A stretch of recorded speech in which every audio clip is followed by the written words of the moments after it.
শহীদ ওসমান বিন হাদি আধিপত্যবাদের বিরুদ্ধে, কর্তৃত্ববাদী শাসনের বিরুদ্ধে, অন্যায়ের বিরুদ্ধে, জুলুমের বিরুদ্ধে যে রক্ত দিয়েছেন, আজ পর্যন্ত শহীদ ওসমান বিন হাদির বিচার করা হয় নাই।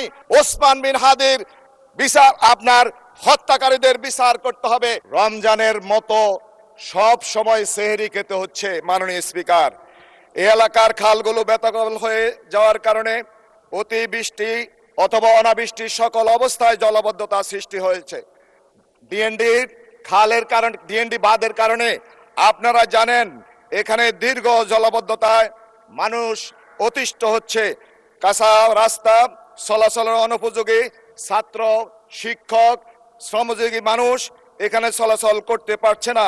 আমাদের এখানে বর্জ্য ব্যবস্থাপনা আধুনিকায়ন না হওয়ার কারণে আজকে মানুষের জনস্বাস্থ্য চরম হুমকির মুখে।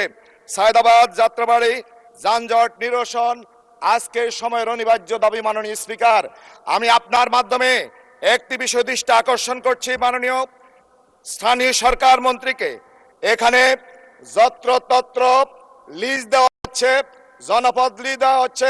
আগামীর অগ্রগতির ভিত্তি আনোয়ার ইস্পাত, স্ট্রংগেস্ট স্টিল সিন্স 1978। মেইন রাস্তা লিজ দেওয়া হচ্ছে, যার কারণে সাদা তোলা হচ্ছে, যানজট সৃষ্টি হচ্ছে। মাননীয় স্পিকার, আমি আমার এই অঞ্চলে 500 শয্যা বিশিষ্ট একটি হাসপাতাল চাই। এখানে 2টি 3টি থানা নিয়ে আমার আসন।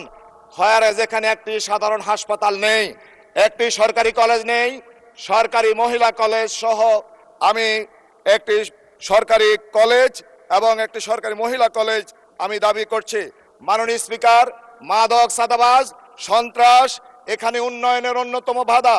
গত পেশিবাদের সময়ে আমরা প্রতিবাদ করেছি, অনেক মানুষ এখানে খুনের শিকার হয়েছেন।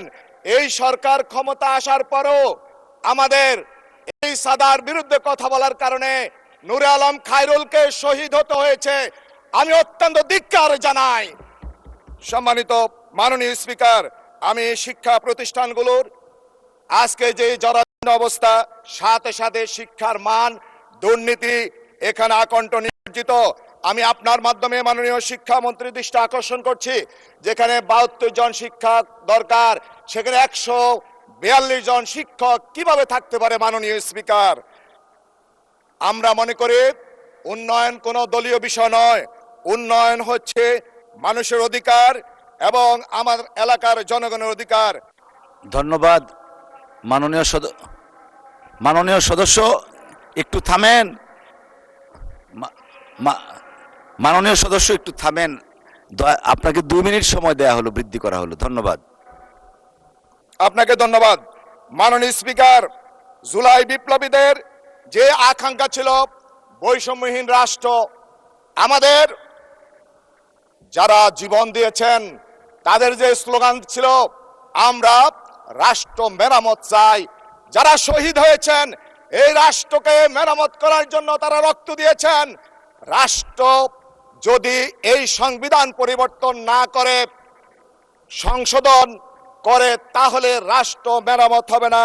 আমি আপনার মাধ্যমে আমি মহান সংসদে সেই দাবি তুলছি। মাননীয় স্পিকার, আমার মাননীয় সিনিয়র সদস্য ফজলুল হক মিলন সাহেব বলেছেন জুলাই সনদ মানুষের কল্যাণের জন্য, রাজনীতিতে গুণগত পরিবর্তনের জন্য। যদি তাই হয় তাহলে জুলাই গণভোটকে আজকে কেন অস্বীকার করছেন আপনারা? মাননীয় স্পিকার, আমরা মনে করি এই সংবিধান সংস্কার পরিষদ গঠন করে মানুষের, আমাদের শহীদদের রক্তের বিনিময় আমরা নিব। আমি আপনার মাধ্যমে একটি কথা বলবো, শহীদ ওসমান বিন হাদি আধিপত্যবাদের বিরুদ্ধে, কর্তৃত্ববাদী শাসনের বিরুদ্ধে, অন্যায়ের বিরুদ্ধে, জুলুমের বিরুদ্ধে যে রক্ত দিয়েছেন, আজ পর্যন্ত শহীদ ওসমান বিন হাদির বিচার করা হয় নাই। আমি আপনার মাধ্যমে মাননীয় আইনমন্ত্রী দৃষ্টি আকর্ষণ করব, অবশ্যই শহীদ ওসমান বিন হাদির বিচার, আপনার হত্যাকারীদের বিচার করতে হবে।